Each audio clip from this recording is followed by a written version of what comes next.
जय बंगाल और जय श्री राम के नारे लग रहे थे। दूसरी तरफ वोटिंग इस स्थिति में हो रही थी, इस बवाल और हंगामे के बीच लोग बम्पर वोटिंग करने के लिए निकले, लगभग पहले चरण में जैसे निकले थे वैसे, और दावा है कि महिलाओं ने बढ़ चढ़कर वोटिंग की है।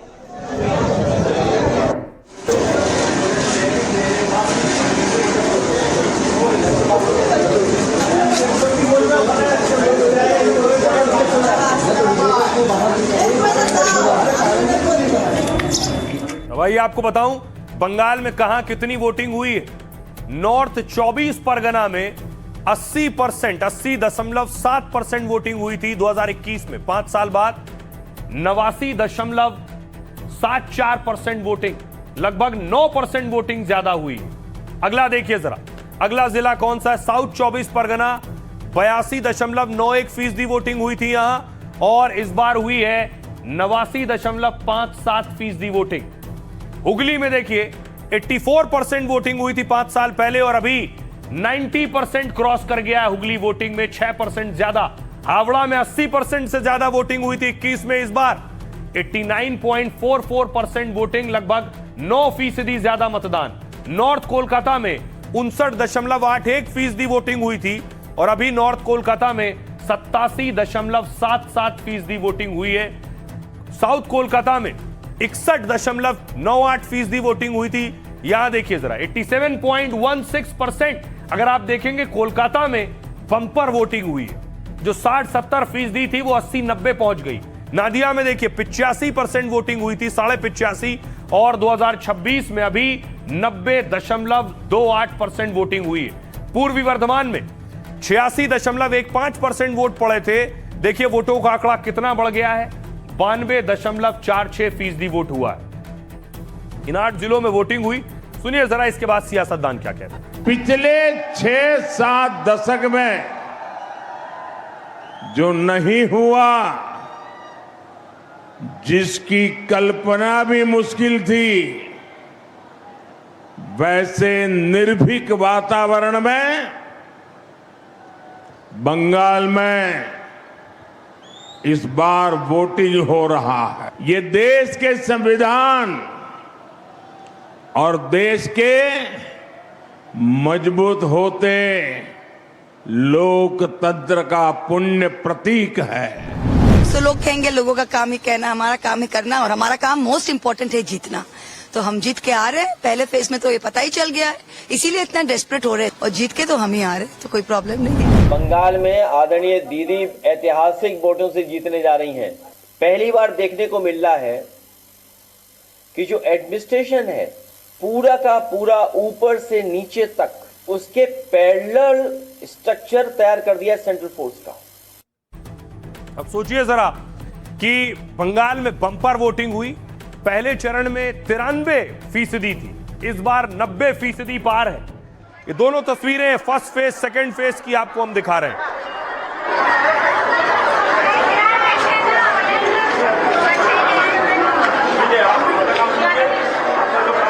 फर्स्ट फेज में पहले चरण में 93.2% वोटिंग, और दूसरे फेज में 91.3% वोटिंग। अब देखिए जरा एक और बंगाल से बहुत अच्छी तस्वीर आई है, जहां इस्कॉन के जो संत और पुजारी थे वोट देने के बाद झूम रहे थे।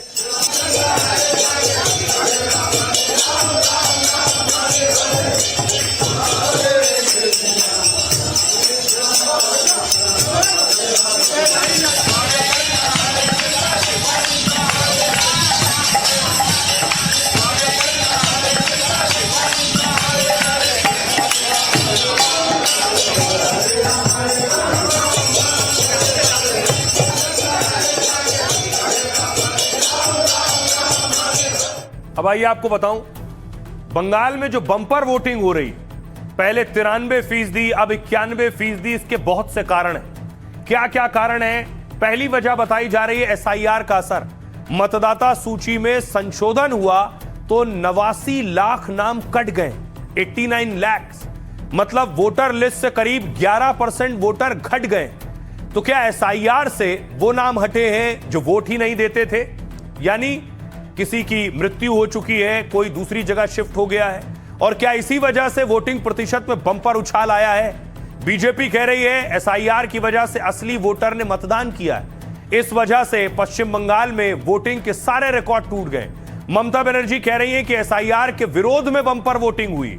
टीएमसी ने बंगाल चुनाव में एसआईआर को बड़ा मुद्दा बनाया। मुस्लिमों में यह प्रचार किया गया कि उन्हें टारगेट करने की कोशिश हो रही है। तो क्या मुस्लिम मतदाताओं ने बंपर वोटिंग की है? दूसरी वजह घुसपैठ और जमीन अधिकार का सवाल। बीजेपी ने घुसपैठ को पश्चिम बंगाल चुनाव में बड़ा मुद्दा बनाया। कहा वोट नहीं करेंगे तो बांग्लादेशी घुसपैठिए आपकी जमीन छीन सकते हैं। क्या इसलिए सूरत समेत कई शहरों से बंगाल के लोग वोट देने उमड़े? हाल में करीब 5 से 6 लाख लोग ट्रेन से सूरत छोड़कर गए। इनमें बंगाल के मालदा, मुर्शिदाबाद, बर्धमान में भी मजदूर हैं। क्या वो इस डर से लौटे कि बंगाल में अपनी जमीन अधिकार उनके छिन जाएंगे? और दूसरे शहरों से वापस लौटे मूल बंगालियों के वोट से यही बंपर उछाल आया है। तीसरी वजह सत्ता विरोधी लहर। ममता को 15 साल हो गए। आमतौर पर बंपर वोटिंग की बड़ी वजह सत्ता विरोधी लहर भी होती है। ममता बनर्जी लगातार 15 साल से पश्चिम बंगाल की मुख्यमंत्री हैं। मोदी, शाह समेत बीजेपी ने ममता के खिलाफ तूफानी प्रचार किया। भ्रष्टाचार और कानून व्यवस्था को लेकर ममता सरकार पर हमले किए। क्या बीजेपी ने सत्ता विरोधी लहर बनाने में कामयाबी हासिल की और इसका नतीजा पश्चिम बंगाल में रिकॉर्ड वोटिंग के तौर पर सामने आया है? ये 3 बड़ी वजह बताई जा रही है इस बंपर वोटिंग। सुनिए जरा शुभेंदु अधिकारी क्या कहते हैं। एग्जिट पोल बहुत है। मैं ग्राउंड का एग्जिट पोल बता रहा हूँ, 180 प्लस बीजेपी अच्छा मेजोरिटी से भाजपा सरकार बन रहा है मोदी जी का नेतृत्व। निश्चित रूप में ममता बनर्जी जी के दिन अब बहुत कम रह गए हैं मुख्यमंत्री के तौर पर। इतनी हाई वोटिंग दिखाता है कि गुस्सा है लोगों में, गुस्सा वोट में दिख रहा है। युवा युवतियों को एक उज्जवल भविष्य की कामना है और ये भारतीय जनता पार्टी की सरकार आने के बाद ही उन्हें विश्वास है कि पश्चिम बंगाल में एक अच्छा उज्जवल भविष्य मिलेगा।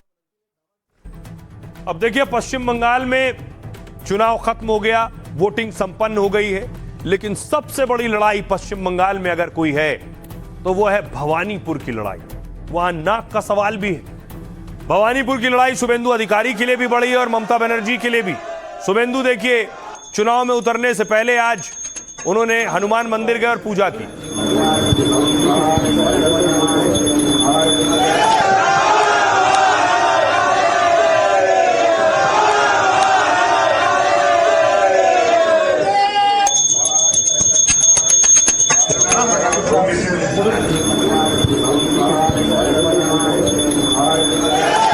और भवानीपुर में इतनी कांटे की लड़ाई थी कि सुरक्षा बल को लाठी भी चलानी पड़ गई, क्योंकि कार्यकर्ताओं में जरूरत से ज्यादा उत्साह था। 2 बड़े नेता लड़ रहे हैं।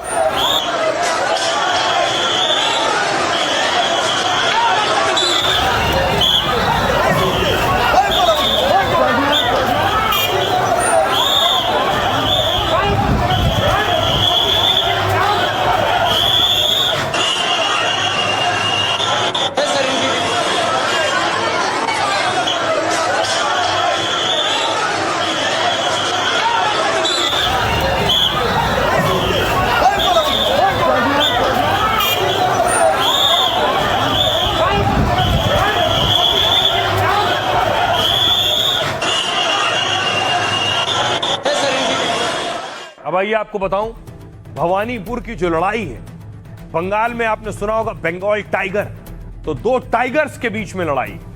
2 टाइगर जब लड़ेंगे तो कौन जीतेगा, सवाल ये है। 2 टाइगर आमने सामने भवानीपुर में। साउथ कोलकाता के भवानीपुर सीट पर सबसे दिलचस्प मुकाबला है। बंगाल की सीएम ममता बनर्जी के सामने शुभेंदु अधिकारी की चुनौती है। एसआईआर के बाद भवानीपुर सीट पर 51,000 लोगों के नाम काट दिए गए। एसआईआर में 51,000 लोगों के नाम कटे एक विधानसभा में। एसआईआर से पहले भवानीपुर में 2,06,000 से ज्यादा वोटर थे। ममता और टीएमसी के लिए यह सीट बेहद सुरक्षित मानी जाती थी। सोचिए 2011 से इस सीट पर ममता बनर्जी की पार्टी जीत रही थी, खुद ममता जीत रही थी।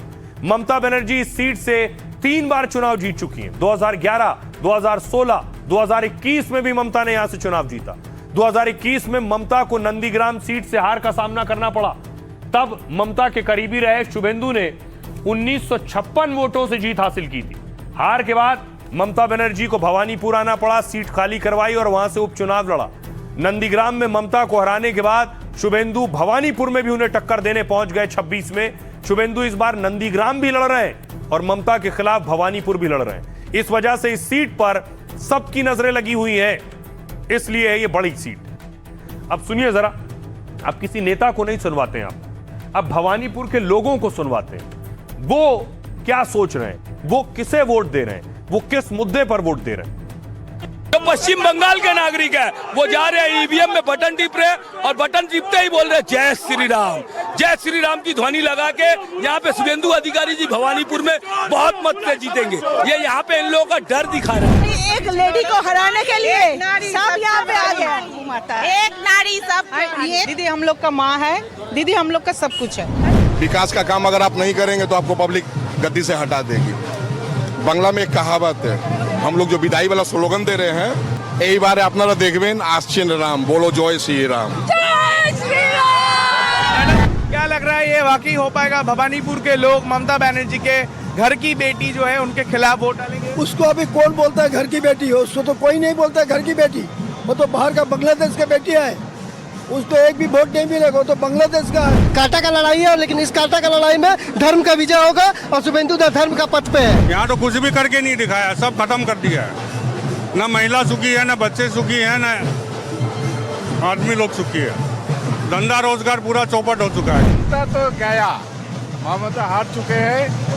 ममता जी इस बार कोई भी जीत नहीं सकते हैं, सब लोग बीजेपी चाहते हैं। ममता इस बार जो क्या है ना, हमारा शुभेंदु अधिकारी जीतेगा। पद्मपुर में साथ देगा गाँव का, ये लोग का सब शहर का। भवानीपुर में शुभेंदु जी जीतेगा। अब सोचिए जरा, चुनाव हो गए, लेकिन चुनाव कराना आसान काम नहीं था। आपको याद होगा पहले फेज में मैंने आपको दिखाया था, उससे पहले 79 क्रूड बम मिले थे।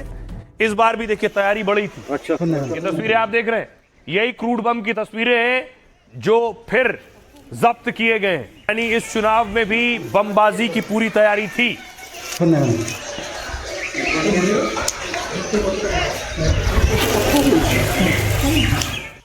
उसी तरह जहां पिछली बार क्रूड बम मिले थे, वहां इस बार देखिए जरा, सुरक्षा बलों को एक्शन लेना पड़ा। टीएमसी कह रही है कि परेशान कर रहे हैं सुरक्षा बल वहां पहुंचे थे।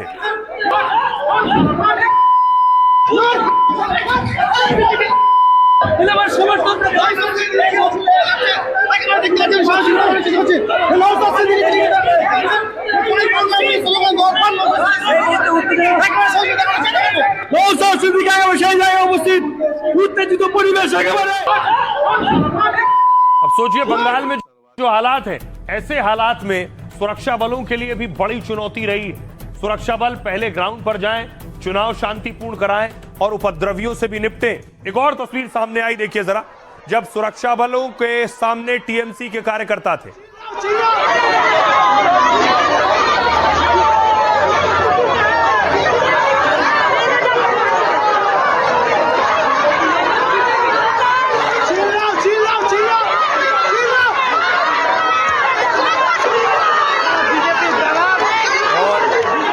यहां पर टीएमसी के कार्यकर्ता ये दावा कर रहे थे कि जो चुनाव हो रहा था, उस चुनाव में अवरोध पैदा किया गया, उसमें बाधा पहुंचाई गई, उसके बाद ये घेराव किया।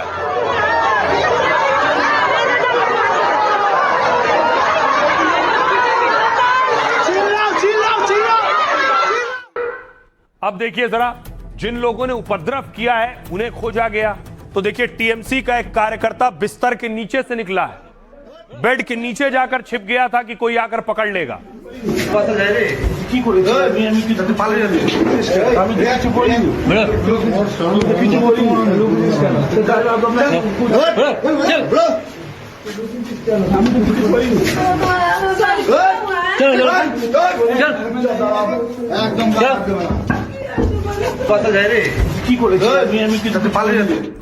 तो दूसरे चरण में भी भारी हिंसा हुई है। बंगाल में दूसरे फेज में भी कई जगहों पर हिंसा की जानकारी है। भवानीपुर में शुभेंदु अधिकारी को टीएमसी समर्थकों ने घेर लिया, सुरक्षा बलों ने टीएमसी समर्थकों को खदेड़ा। ममता ने सीआरपीएफ पर टीएमसी समर्थकों से मारपीट का आरोप लगाया। ममता बनर्जी ने कहा सीआरपीएफ ने हमारे कई लोगों को गिरफ्तार किया है। ममता का आरोप है महिलाओं और बच्चों को भी नहीं छोड़ा है। नादिया के छपरा विधानसभा सीट में बीजेपी एजेंट पर हमला हुआ। साउथ 24 परगना में बीजेपी उम्मीदवार की कार में तोड़फोड़ हुई। नॉर्थ 24 परगना में टीएमसी बीजेपी कार्यकर्ताओं में हिंसा हुई। हावड़ा में सीआरपीएफ की पिटाई से बुजुर्ग की मौत का दावा है। अभिषेक बनर्जी का दावा है कि बुजुर्ग को धक्का दिया गया जिससे उनकी मौत हो गई। हुगली में टीएमसी और लेफ्ट कार्यकर्ताओं के बीच मारपीट हुई है। आइए अब आपको सुनवाता हूं क्या कुछ सियासतदान कह रहे हैं। बंगाल में हिंसा का इतिहास जरूर है, लेकिन जानकार ये कहते हैं, बंगाल में रहने वाले ये कहते हैं कि इस बार पहले के मुकाबले बहुत कम हिंसा हुई। सुनिए। गाड़ी में गुंडा लेके आई है, हम जैसे आम वोटर को वोट देने नहीं दे रहा है। वो गाड़ी से उतर के, उनका गाड़ी से एक आदमी उतर के सबको धमकी दे रहा है, गुंडा लेके। आप लोग यहाँ पे कहाँ जा रहे हैं? वो पुलिस नहीं है, वो पुलिस भी नहीं था, वो कोई आर्मी पर्सनल नहीं था। वो आम वोटर को धमका रहा है, वो आम वोटर को धमका रही है उनका गाड़ी से। साफ तौर से सेंट्रल फोर्स की लाठीचार्ज हुई। वो इलेक्शन वोट देने ही आए थे और उनके संग जो बर्ताव हुआ था, उसके बाद जो मार वो खाए, उसके बाद आमता हॉस्पिटल में उनकी मृत्यु हुई। यही सही है और इसी ब्रुटैलिटी और इस अत्याचार के विरुद्ध ही हम लोग कह रहे हैं कि आज केंद्र सरकार, भाजपा की सरकार ने अपनी वाहिनी को छोड़ दिया। उसका नाम था सेंट्रल फोर्स। उनका ये काम नहीं है, लेकिन उनके द्वारा ये काम करवा रहे थे। बीजेपी हारी। हिंसा को राजनीतिक रूप से संपोषित करने का बयान टीएमसी दे रहा है, लेकिन जनता ताकतवर होती है। जनता मुकाबला को तैयार है। ममता दीदी, इस बार जनता ने आपसे ममता करना छोड़ दिया। अब सोचिए जरा, सबसे बड़ा चैलेंज किसके लिए था? सबसे बड़ी चुनौती, जिस राज्य में हर साल हिंसा होती हो, हर चुनाव में हिंसा होती हो, वहां शांति से चुनाव हो जाए। इसलिए सुरक्षा बल को तैनात किया गया था। ये सीआरपीएफ के डीजी डायमंड हार्बर पहुंचे थे।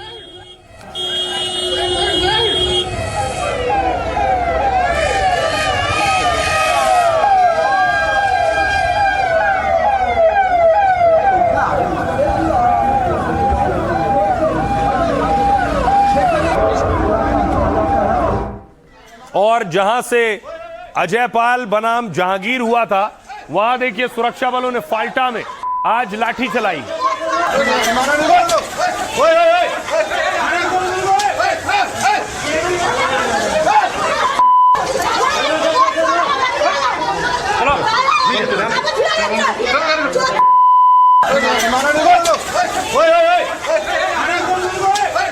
दूसरी तरफ जिनको सिंघम के नाम से पुकारा जा रहा था, कहा जा रहा था योगी के सिंघम, आज वो दिखे जरूर, लेकिन आज वो खामोश थे, क्योंकि उनके एक बयान के बाद, वायरल होने के बाद बहुत से सवाल उठे। तो आज मीडिया कैमरों से पे बोलने से भी वो परहेज करते रहे। संभव पर्यवेक्षक के रूप में पहुंचे हैं, भी नहीं चाहेंगे कि किसी तरह के सवाल उठे। अहम बात को दिखाई दे रहे हैं उत्तर प्रदेश के काउंटर स्पेशलिस्ट सुपर कॉप, जिनको लेकर विवाद हो रहा है, वही अजय पाल शर्मा इस वक्त पैरा फोर्सेस जहां पर डिप्लॉयड हैं, बतौर ऑब्जर्वर पहुंचे हैं और पैरा फोर्सेस के अधिकारियों के साथ। तो सिर्फ ग्राउंड पर फोर्स उतारकर काम नहीं चल रहा था, उतारकर कंट्रोल रूम भी बने हुए थे, दर्जनों सैकड़ों सीसीटीवी कैमरे जिस पर नजर कंट्रोल रूम से रखी जा रही थी। देखिए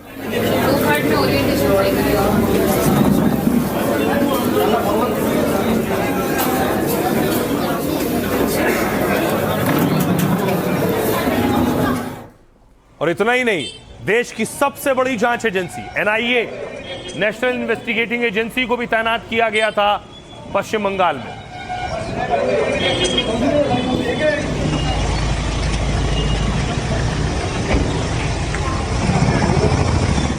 तो एक बड़ा हमला लगाया गया सिर्फ इसलिए कि शांति से चुनाव हो, किसी की जान न जाए।